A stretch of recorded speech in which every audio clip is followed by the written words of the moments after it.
welcome to the Female Voice, the show where we champion female founders and amazing women in the finance community.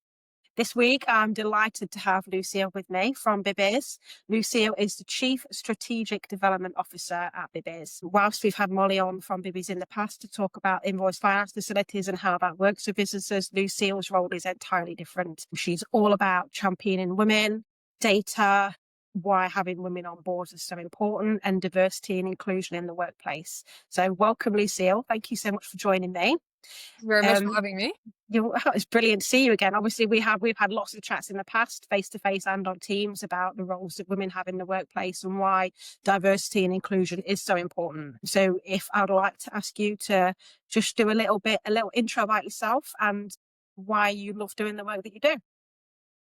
So at Bibby Financial Services, I'm looking after quite a wide remit, actually.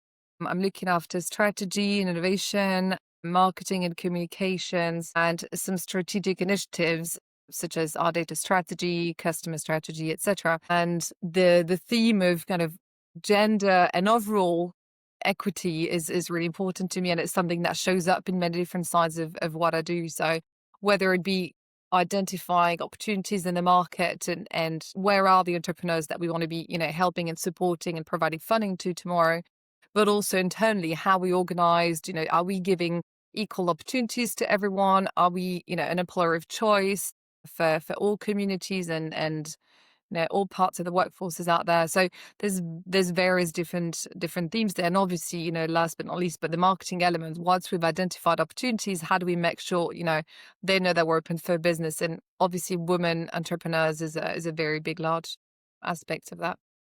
Yeah, absolutely. And conversations that we've had in the past, we've talked about why it's so important to have that diversity in the workroom at every level, whether it's on kind of the office level all the way up through to C-suite, boardroom. It's so important. Obviously, we know the benefits of why having women in the workplace is better for the workplace. And so can you share your perspective on that for me?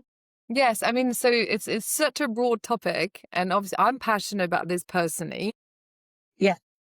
As a woman, as a mother of daughter, as a human in society. So for me, there's like forgetting the business side, there's an imperative to do the right thing, because obviously the numbers, from the Rose Review show the benefits for society. But there's an overall, women are half the population, and we don't get given the same opportunities, and access to those opportunities much harder. So there's an element for me which is very obvious, doing the right thing. But there's another element to it, which is it's a great business opportunity when it comes to, being there for female founders. And as an employer, there's lots of stats, which I don't have to hand, but I can share later, around the huge benefits of having a balanced workforce. The more diverse voices you have in the room, the better you're at solving problems, the better the outcomes. And kind of getting those voices in the room is work that's required across so many different elements, from, hiring and having diverse pools of candidates, to supporting progression, to having an environment that actually is welcoming all kinds of voices. And again, wider than women. I know we talk about women today, but there's just so many different benefits to, it's good for business, it's the right thing for society, and it's just in my mind, a really untapped opportunity. So I'm glad to see that there's a lot more noise being made, by the government, by people like you. There's a huge ecosystem out there of players who kind of want to fill that gap. So yeah, it's quite an exciting time. Yeah, it is, absolutely. And wholeheartedly agree with everything. Obviously, the Rose Review inspired me to set this business up, and all the data and the statistics around lack of opportunity and awareness. But having done this role now for a little over 2 years, I can see the impact that having women within the office, within the workplace it is that kind of, it's a different lens. And I think having the female within the workspace, you're exactly right, it does allow people to challenge each other a little bit more. It's a different perspective of, well, have you tried thinking about it this way? Or it's adding the real lived in experience of overcoming challenges and hurdles that women come across that men might not. Yeah, and it's for so my perspective on that as well. So I studied a little psychology, which was one of the drivers was understanding that, difference in genders and the debate between nature and nurture. What I've learned, and I believe, there's not fundamental black and white differences. If you take, two babies being born, and a lot of it is down to, I guess, our differences are down to a lot of the nurturing, the environment we grow up in. And obviously women, through the societal expectations placed on us, have a different experience, different reality, and therefore different perspective. And Yeah, and you need as many, different voices in the room as you can get them. yeah, Otherwise, it's just an echo chamber. So, and again, I think that holds true for gender, but for also, different socioeconomic backgrounds, different ethnic minorities, etc. So, I mean, for me, it's very obvious. But there's real business benefits to, having as many, good tools in the toolkit as you can, really. And that's one of the lenses. yeah. Obviously, the Rose Review also talks about the risk element of women being involved. I always used to say, and I'll call myself up on this a little bit. I used to say that women are massively risk averse, but now um, I don't necessarily agree with what I used to say in the past. It's more risk aware than risk averse. So all the women that we deal with, they're quite happy to take a risk as long as they've weighed it up fully. They fully understand what that risk is. They fully understand all the different aspects of the decisions that they have to make, rather than being, oh, I just don't want to take any risk whatsoever. I'm happy to take a risk as long as it's an educated risk and they Yeah. fully understand. And I do see in the workspace, I see it in our office as well, because obviously we've got Paul in the office as well as myself and Donna. There is that internal challenge where Paul's like, yeah, we're going to do this, we're going to do this. And I'm like, whoa, hang on a minute. Have you thought about doing it this, or can we do it a little bit slower, rather than having to go full on, we'll go out and this is what we're going to do and we're going to end up in space. And I'm like, well, can we do it in much more logical steps?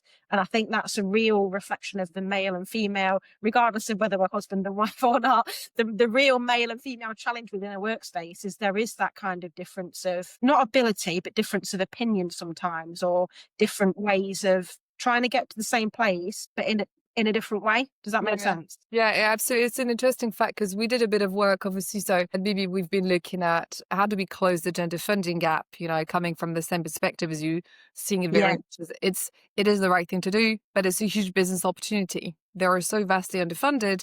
And the stats we found was actually there is an element of women entrepreneurs being actually low risk. It doesn't mean like no risk, yeah, absolutely. I think they've got a different perspective on how they're measuring all the different elements. Some analysis we did kind of highlighted something like 50% were deemed as low versus low risk, with only 1% being high risk of SMEs that would be factorable, and obviously kind of in our invoice finance space. So it's a very different thing. And what another dynamic that I find is quite interesting, and maybe that's touching on the barriers for them to get access to funding, but it's the lack of yeah, from their perspective, for a number of reasons, there's a lack of awareness of what are these options. And we've also found that actually the more they get educated around what's the best option to fund their business, and they get all the information, they're actually more likely to pick some more obscure product like invoice finance or something. So it's yeah, about, do they have access to information to be able to make those measured decisions and kind of pick the right thing for the business. And that's not a plug for invoice finance, by the way.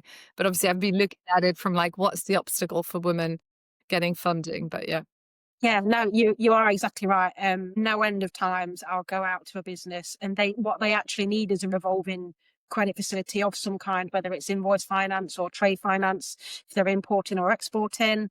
You're exactly so steadfast. I need a loan. A loan is the only option out there, or a bank overdraft. So Yeah. they'll go to the bank, and the bank will say no for whatever reason, whether it doesn't fit policy or within their credit appetite. And they're like, well, I genuinely don't know what else is out there. And that's why obviously invoice finance is such a great facility. And I will always say, it's for a growing B2B business, it's the most sustainable way for you to grow, because you're not over gearing, you're not over leveraging, you're using the assets that you've got within your business. Mm. But particularly for women, they just don't know. They don't know how it works. They don't know how they can use it to grow. And there's kind of I always feel like there's a natural hesitancy particularly with invoice finance, because of the reputation maybe that it had in the past, that it was a kind of the lending option of last resort, but it's absolutely not the case anymore. Mm. And I think, yeah, awareness and education of all the different things that are out there is the only way that we are going to genuinely close the funding gap. Yeah, yeah. No, exactly. And I think there's so many different steps to get to that awareness, which is what I think is fascinating because it's not, it's not one thing that you solve easily. It's everything else behind. There's access to networks and access to the right conversation and is being included in the conversations. But to be included in the conversation, you need the time and you need a fairer share of, family responsibilities or even just being considered as, joining this conversation. So there's so many different factors. Like we found, I think, four main barriers for women to kind of get that funding and to get into business. And a big one is around more societal, changes and things like childcare. But also even before that, the networking element, the connection element, the being considered to even, being Yeah. invited to the conversation. So it's not an easy fix and it's not something that individual businesses can just address. And there's a lot of things that are unconscious, which by definition makes it even harder to address Yes. because you can't fix something that you don't know is there. Yeah, exactly. Obviously, unconscious bias we do talk about a lot, and I do get some challenge from men in the finance industry in particular, saying, "Well, you just man bashing, and not all men are bad." And I would say, absolutely, not all men are bad. Absolutely, there are some fantastic male allies within the finance industry, or within most workplaces. Really, it's never all men. Absolutely not. But there is obviously a minority who have the conscious bias, but it's the unconscious bias that you're right, that you can't see, you don't know you're doing it. Someone told me regarding the data, obviously AI has got a lot, it's coming through massively at the moment in across all industries. But someone showed me a report a couple of months ago that said that some of the AI and some of the data is built because it's built off historic Yeah, systems and information. It's already unconsciously biased and it doesn't exactly. realize it. Yeah, Yeah. yeah. Which makes you feel like you're pushing water uphill because it's, well, is it going to help or is it going to hamper? And I think it does, it's such a Yeah. good point. Like it does go back to what data the AI is being trained on. And is that being, there's a whole ethical element to it. Is that being reviewed with a lens of making sure that the data sets used for training are fairer? And is it a fair representation? Yeah. And again, I think that's what, in any kind of funding, you can't have just a robot kind of giving yes on a decision because otherwise it will always leave the same people who historically haven't been given, access to funding. They'll be in the same position because they just won't look like the past. And it's fascinating because, again, I really like you. None of this is about men bashing and unconscious Yeah. bias. By definition, means you're not conscious of it. So there's no ill intent. There's no negative planning. There's no exclusion. It's just the way the system has been built that just reinforces the way things have been. And sometimes it shapes how people believe things should be. So that's where, perceptions come in. It's so important, such an important conversation. Perception is a huge part of what we're trying to achieve, obviously with Female Founder, and I know it is with the work that you're doing at Bibby's as well. I feel like sometimes women, we get not held back, but kind of, I suppose pushed is the wrong word, but maybe kind of restricted a little bit with what we're trying to achieve because the opportunities aren't out there. Like you said, because the network isn't available, because of all these things that the males within the workplace and the finance industry have, that for childcare reasons we don't have access to. I mean, if I get invited to networking, the first thing I think of, well, who's going to pick Jack up from school? Who's like, is if Paul's out working, who's someone I can get someone to come and babysit him? And it's all those different things that we kind of have to think about that perhaps the men within the relationship don't have to think about as much. Do you come across that as well? I mean, yeah, and that's such a big and interesting topic because I think it absolutely is something that I've come across. Absolutely, that's a reality, I think, for an awful lot of parents. And I think sometimes there's a perception that, well, men worry about their own career. If they were to kind of, how are they going to be perceived if they take up more, of the childcare responsibilities? Are going to set them down? Is society ready for that? That's why I think the conversations about childcare, shared parental leave are so important because I genuinely think it will help fathers as well as mothers, have a balance that works better. And I'm so glad to see the amount of conversations at the moment around, you know, men's mental health and their role in society and role models for them because everybody benefits from things being rebalanced. Like they all feel like, the expectations on their shoulders maybe can be seen a bit differently. But I think there's an interesting dynamic here as well, which is around both the, knowing what opportunities are out there, being encouraged to kind of go for it. And for a lot of women, I think there's an element of having role models, women who've kind of trailed that path before, that they can see, right, okay, I can see how she's done it. I can see how she's made it work, how she's juggled it, and that kind of gives the counterbalance. There's a bit of push and pull. There's the support and making things open and welcoming, and also helping, pull them and actually think about how they could show up and how they could go after things. I don't think everybody needs a role model, but I've met a lot of women who feel you've said to me, well, but there isn't anybody who looks like me there. So they self-select out of roles, out of business opportunities, out of sectors, out of industries, because it's not for everyone to kind of say, yeah, I'll be the first person in that room and I'll be the first person to try that. So Yeah. yeah. Yeah, I'm glad you brought up role modeling, because I read an article that you quoted in FinTech Talents recently that said that don't be afraid of doing something where you don't have a role model. So that absolutely circles back on that conversation. There's a lot in social media and LinkedIn at the minute about you can't be what you can't say. 81% of girls can't name a female entrepreneur, which is deeply worrying because, as you said, we make up half of the population. Yeah. So why do you think that is, and what can we do as kind of peers within the industry to try and encourage more girls and young people into the work that we do? I mean, things like what you're doing already is great, like showcasing talent. I've been having really good conversations with people at UK Finance and people at the Investing Women Task Force around, I think one of the campaigns they're going to have is around showcasing women entrepreneurs, women in business. And I think we basically need to just give it a lot more power, a lot more voice, and a lot more visibility than historically has been the case. But I do think, obviously, we're still in a system that has been predominantly, male dominated. So historically, it's normal that in that context, more spotlight has been given to successful men. And I think that's the system that we slowly and gently, and I think gentle is important because it's not either or, it's like, let's both, be highlighted. I think it's going to take a while, but I think it's just the reality of society working. The thing, though, it is encouraging. There's more and more people talking about it. I think that, are there some people worried and who don't understand that we're not asking to take rights from people? We're just asking for, it's not pie. I don't know if you had that expression, like equal rights, it's not pie. Like there's more for everyone.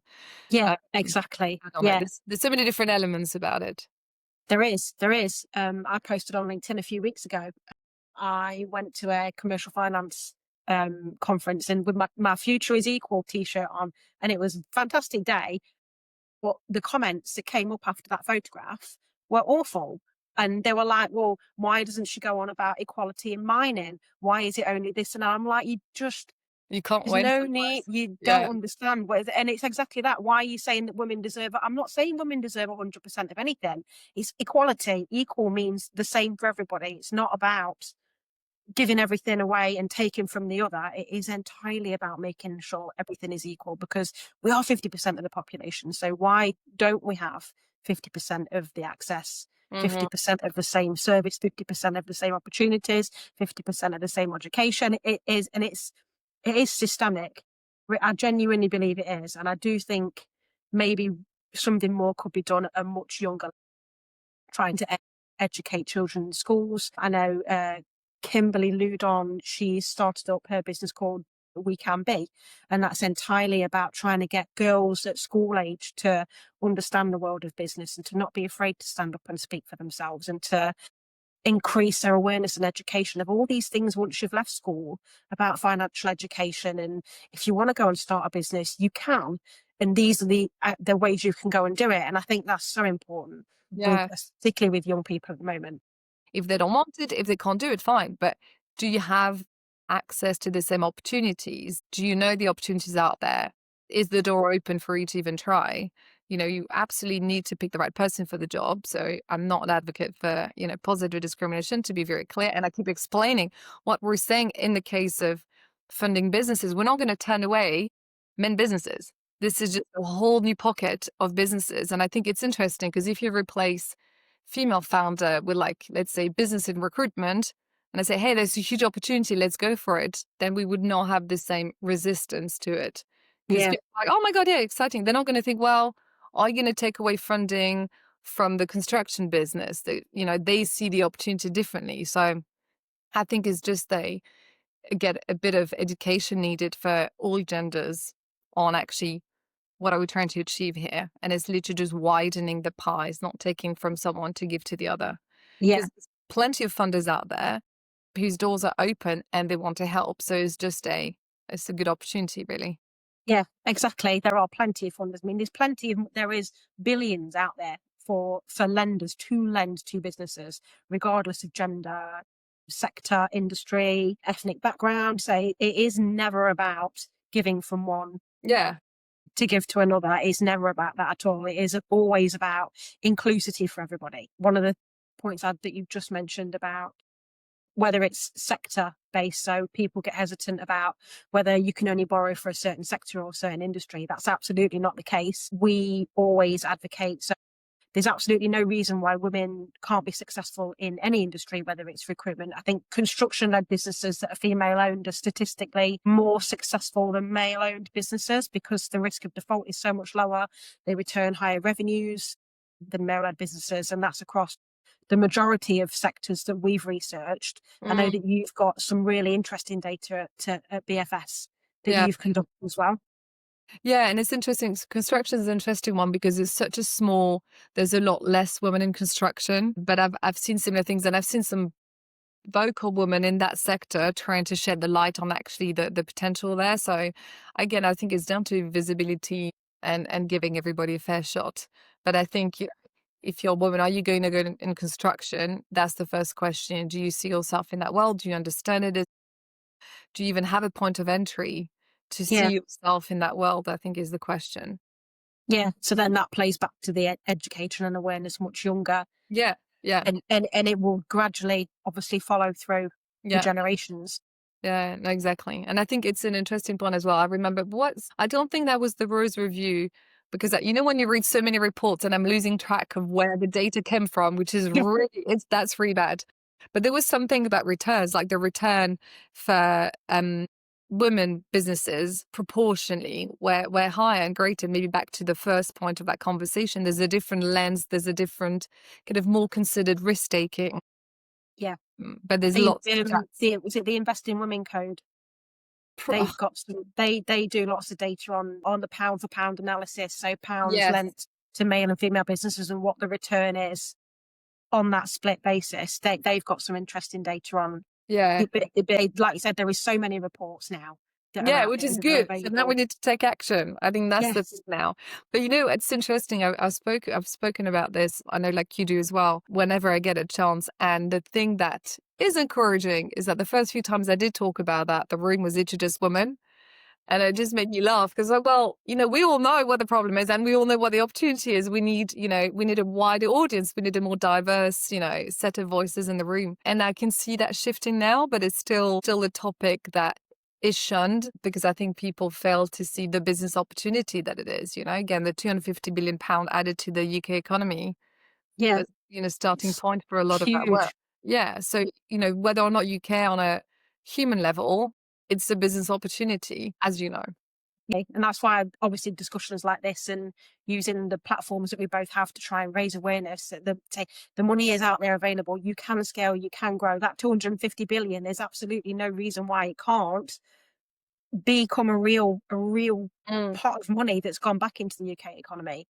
And it's trying to drive the mission and bang the drum and make everybody aware, look, these things are out there and you can do it.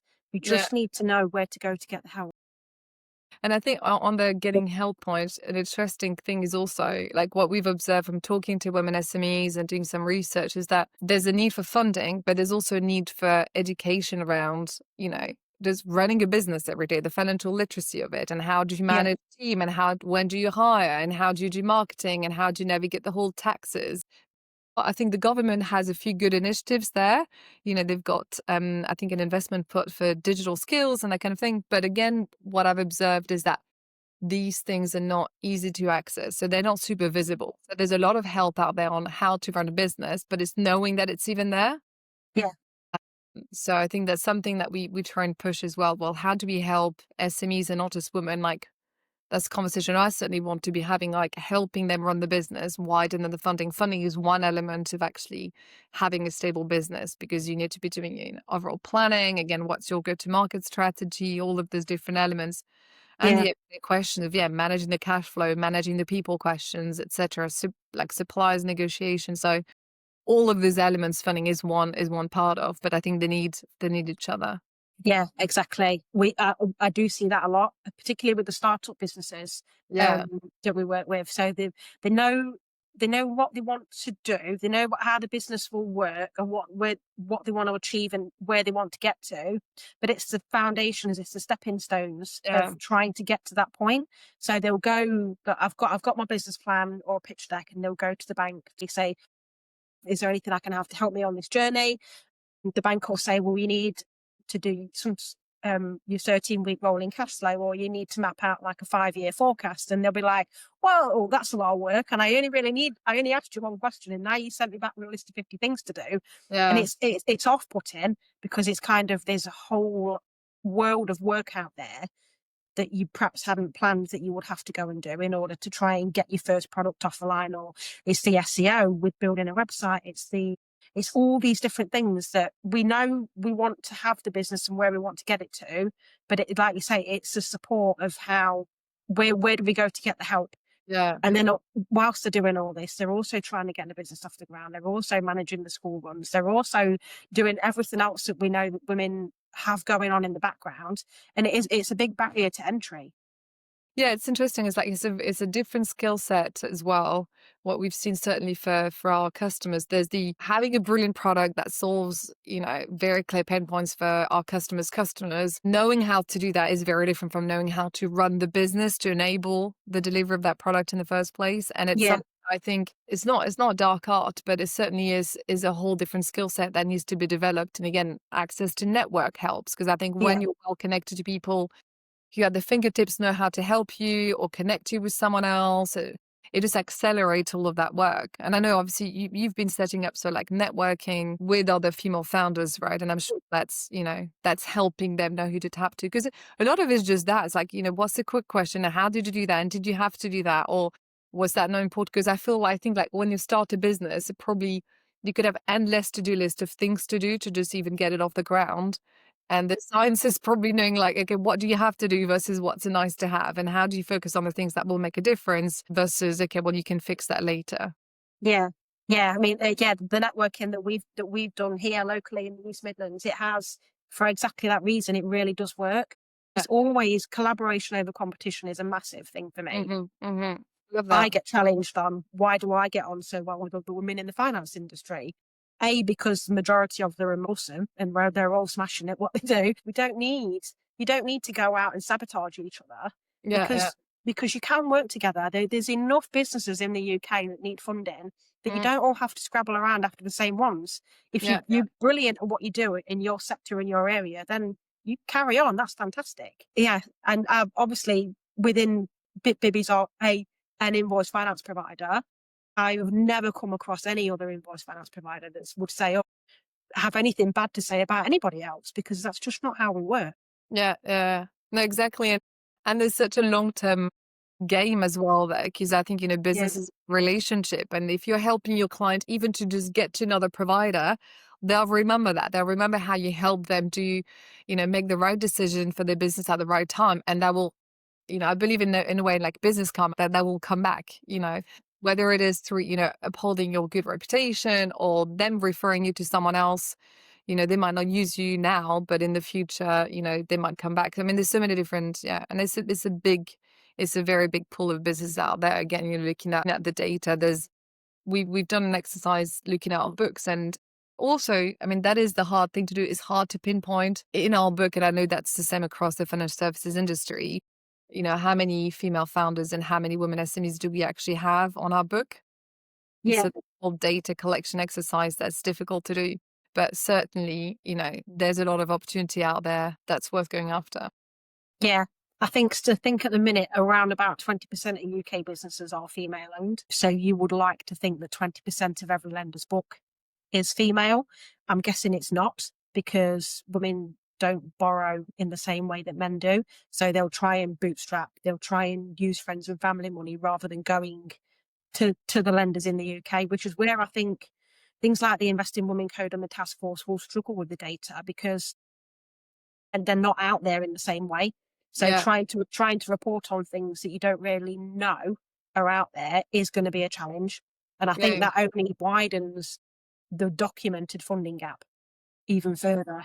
Yeah, exactly. I think the reality is a lot greater. Like some of the stats we found though was that women were something like 43% saying that they don't have the cash flow needed to grow versus 32% of men owning an SME. And that really shows you like the deeper gap as well. So it's not, there's fear of them, but they have a greater need. And it's difficult to kind of counter, I guess, do the definite analysis on that, but clearly there's a lot to go after. And I think that's why the idea of the ecosystem works really well, because you need people to help women even just getting started. And as we know, investment in startups is even like, VC investment is just crazy. I think something like 2p of every pound is going Yeah. to women-led businesses. So it's like there's a hard thing. But I think if we unite across that, back to a point about collaboration, I'm being vocal about it, even though these are not potentially my customers. But, again, it's the right thing to do. And I want more female, to get into business and then have a healthy, balance sheet and be in a position to then in the future, access even greater funding. And that's why I'm glad that there's seems to be more and more voices kind of talking about this. And, obviously you and I've connected multiple times and we're working together. But it's encouraging to see that there is more going on. And I do find it's a fascinating topic because it is one of the few areas of business where there's a real psychological element to it. There's a real human element to these conversations. There's a lot of people having different beliefs and different perspectives. It's not just pure business, black and white. Is this an opportunity or is it not an opportunity? A lot of Yeah. conversations we're having are around, explaining to people the reality of the different barriers. It's certainly not a lack of, a will from the part of women to be starting a business. Like that's for sure. Like I know you meet women entrepreneurs all the time and you're not seeing a lack of ambition or a lack of appetite, right? No, absolutely not. No, if anything, it's probably the other way around. The female founders that we see, they absolutely are 1,000% in. They wouldn't back themselves if they didn't wholeheartedly believe that this is what they want to do. They're purpose-led businesses, so they're trying to solve a problem. They're Yeah. trying to help other businesses and other situations. And I think that's one of the reasons why they are so much more successful, because they are all in. They're all in. They've bootstrapped. They haven't necessarily borrowed. There is no VC and investment money. So they're entirely, it's like their soul is their business. Yeah, there's a level of caring that I think in a lot of situations quite different. And again, some very poorly quoted stats. But I remember reading this is a great, very scientific podcast. But I remember seeing some quotes around some data around the pounds and the kind of the money going back to the community when women are invested in. And I think that was global data, by the way, not just UK specific. But it's very much a phenomenon documented around, for money invested in women, a lot more goes back to the community. Again, it's a stat, so it's a generalization, but there's an element of that giving back and literally how everybody benefits. Yes. I think I've read something similar. Yeah, I've read something similar. So I mean, it's a fascinating topic. it is a fascinating topic. So my parting question to you, Yeah. if you had a magic wand, what would be the one thing that you would ask for to make the biggest impact to our industry? Well, I think it generally would be the ability to change everybody's perspective on the opportunity that it is. I feel a lot of the conversations I have, there's a lot of fear and misunderstanding and preconception about that opportunity. So I think if we could change that, instead of like forget, any preconception you have about the barriers, about the opportunity, then I think the floodgates would open, because then it would be taken as funding any other sector or any other type of client. So I think for me, that would be like a magic wand for the psychological side of it. Because I feel like that's the harder one, because the maths are there, the numbers are there.